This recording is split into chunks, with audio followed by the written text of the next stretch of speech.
anything I've ever given in any talk before. And that's why we call you together today. You have a blue piece of paper to take home with you. I hope you commit in your heart and your mind to do a single thing on it. Because we are going to take some bold action. I'm going to lay out for you a plan that at least one part of it should take your breath away. Of what we are going to do to stand up to our government. Again, I ask, where are the men? They're doing the things that Herbert is doing, the governor, the coward, the sellout. And they don't acknowledge it, that our These women are standing up against this tyranny. Where are the men? February 27th, I started screaming about this and saying, they are lying to you. And my audience started throwing the online equivalent of Rotten Tomatoes and Sharp Rocks and unsubscribing. And I think everybody here is now aware that you're being lied to. Yeah! And it's not just Andrew Cuomo and Gavin Newsom who are lying to their people and driving them off of a cliff. It's our own Rhino governor and Lieutenant Governor subverted Herbert and Spencer Cox. It's been a big week in Utah.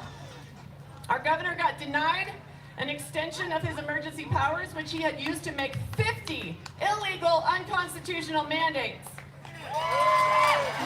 And even though the legislature gave him a vote of no confidence and shut him down, the first of 50, make sure you find a Utah legislator, and if they were one of the 51% who voted it down, tell them thank you. He's reinstating his state of emergency anyway. You know what his argument is, Mr. Utah leads together? All the other 49 states have an emergency order. Okay.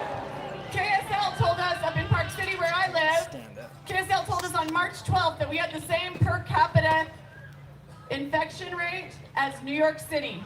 To justify shutting us down, and we have never fully opened since March 12th.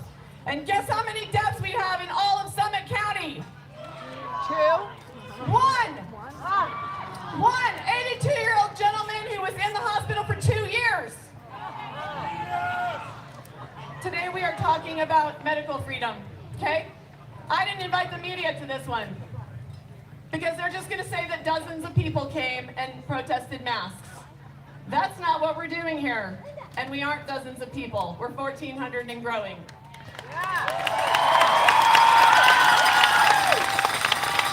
We're here to talk about medical freedom, and we flew in some amazing keynote speakers for that. I'm very excited about. We're here talking about our right to free speech that is being destroyed everywhere we look. Del Big Tree, who we flew in, has been deplatformed.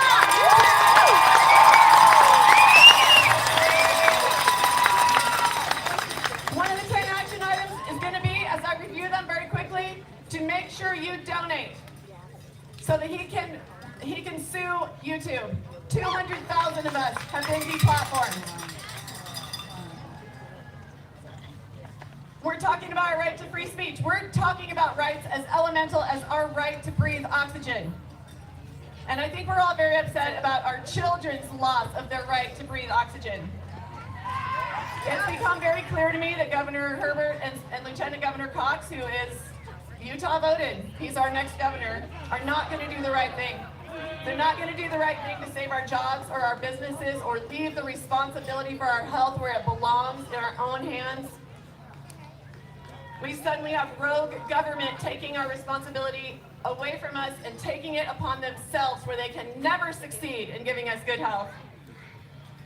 It's clear to me that our governor and lieutenant governor are not going to do the right thing with the public education system that has become a nightmare, a science fiction dystopia, the public education system that you pay for with your taxes.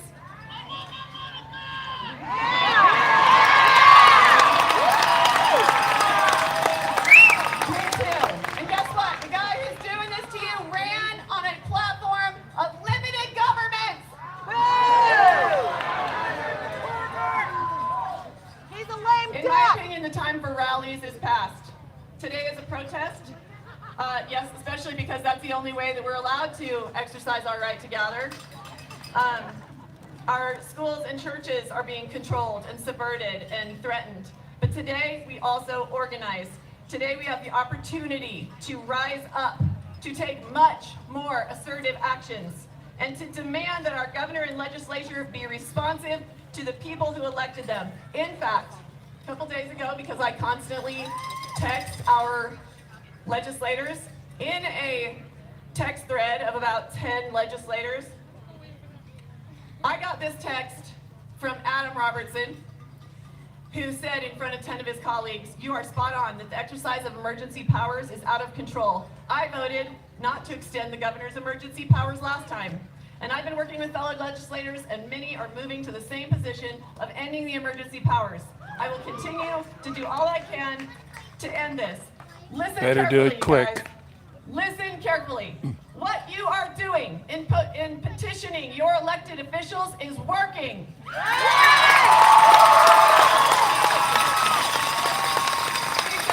please keep up the pressure on all your elected officials to end this usurpation of civil liberties and fundamental freedoms. I am here to inspire you that your actions make a difference, and I'm going to give some examples of how I and my family and my friends have dramatically changed outcomes here in Utah, just so that you take action and you do every single thing on this blue piece of paper that we handed out. If you didn't get one, because I only printed 500, you can download it on takeactionforfreedom.com. I believe that Governor Herbert would have already imposed a statewide mask mandate, except that 28 out of his 30 counties are very conservative. And except for the pushback he's gotten from those of us who stand in the line of fire and speak up and stand up to the agenda. The agenda is global. Yes. Please stop saying this will all end when the election comes. It won't. This is a global agenda. It is not ending if the right guy gets elected.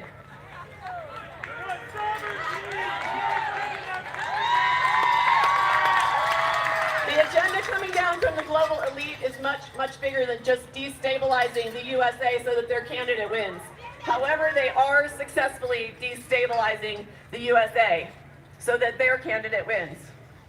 I believe that Governor Herbert and Lieutenant Cox are not even calling the shots.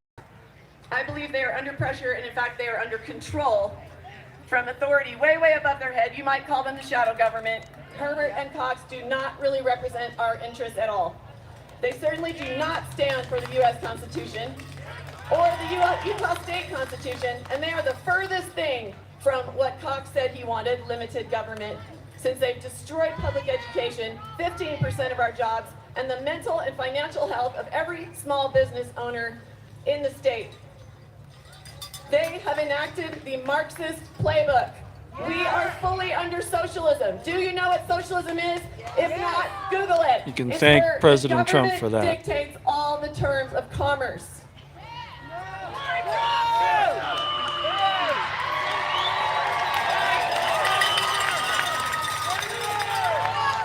I don't believe for a minute, I don't believe for 1 minute that our governor and our lieutenant governor are so dumb that they think that the average number of positive test results on a bogus test being used for what the developer of that test said not to use it for, that they think that that's the relevant number here. I don't believe it. I don't believe they're that dumb. I don't believe the media is that dumb. I have said to the media at my last protest, I will give you $100 if you will write a story that in the subject line, instead of calling it infections, That was Debbie. calls the number positive test results. And in the article, differentiates between a positive test result by mostly healthy people and an infection or a case. Okay? It is our job to wake everybody up around us to the agenda in the media. Okay? I didn't invite the press here because I want to be very bold telling you what we're all going to join together to do next. I didn't come up with these 10 on this blue list. That was a function of a committee of people who know a lot about the United States Constitution, and we are studying what is being done around the country, and we are evaluating what is most effective. that we believe Utahns can come together to do.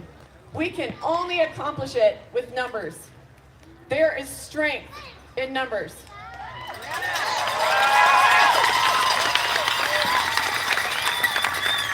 If the media is here, watch and wait while they call our 1,400 200.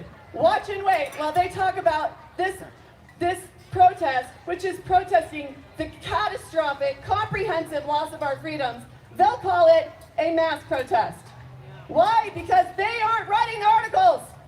They're being told what to write, and it is completely, totally choreographed. You are going to be hearing, it's for the common good. You're going to be hearing that a lot. You are going to be mocked and vilified if you say silly words like individual liberties or that whole crazy concept of freedom. It's getting very out of vogue. It's getting very out of vogue, and you're going to be made to be a total jerk if you stand up for people's individual liberties. And I'm not talking about identity politics. I'm talking about the fundamental, God-given, in the Constitution, liberties that every single one of us was born with.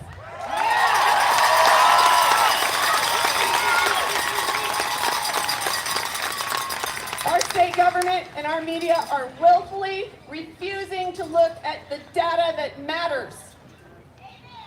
And even with the massive over-reporting of COVID deaths validated by the CDC, who is telling every doctor and every medical institution in America to commit insurance fraud, they are encouraging medical professionals to over-report COVID cases and deaths. The death rate is 94% lower than it was 3 months ago. You never read that in the media. Even when you allow into the numbers basically everybody who's died. Okay? The only spiking numbers are the number of tests being administered and the number of positive cases. And if they knew anything about the terrain theory of disease, which beat the germ theory of disease 200 years ago, we would see that as a positive thing, that so many people are testing positive. That's called herd immunity!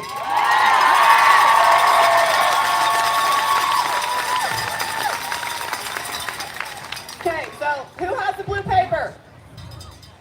It is your responsibility. If you just raise your hand and you have that blue paper, it is your responsibility to get your family, every person who can register a vote, every person who can take action in your household to do these 10 things. These are the things that are critically important. And Christy Henshaw, who came up to me in the middle, like right as I was getting started, and she said, I have an amazing idea. And so she has a handout that's not the 10 things, but it's a really, really, really cool 11th thing. Over there in Dr. Williams' tent afterwards, go get this paper. Now you've got an 11th thing to read, because this is probably what we're going to be doing next. We can stand up to our unconstitutional states. We have the right to stand up to rogue governments.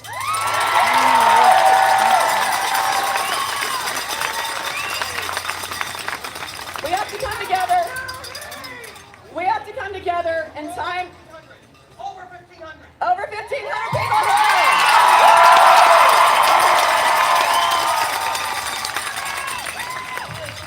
We have to come together, and time is of the essence. Because if you look at New Zealand and Australia and Europe and New York and California for that matter, you have to be aware that while we have a Bill of Rights and it is in their way, the globalists who have executed this agenda on the entire world, but the U.S. is in the bullseye of their target, they intend to destroy our freedom entirely and strip us of everything we hold dear. So how we succeed, our only hope, is that we can't let them. We need to stop giving this power. There are enough of us to stand up to this. That's our hope for winning this war. Remember, only 1/3 of Revolutionary War period early Americans, only 1/3 were willing to stand up to tyrannical England. Only 1/3, and they won. They won. Okay, a third just wanted to be England's little lackey. Just be quiet. It's not that bad. 1/3 just wanted it to be over. Just leave me out of it. And 1/3 were freedom fighters. Okay.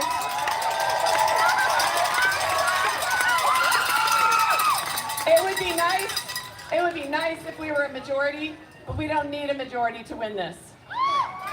Okay?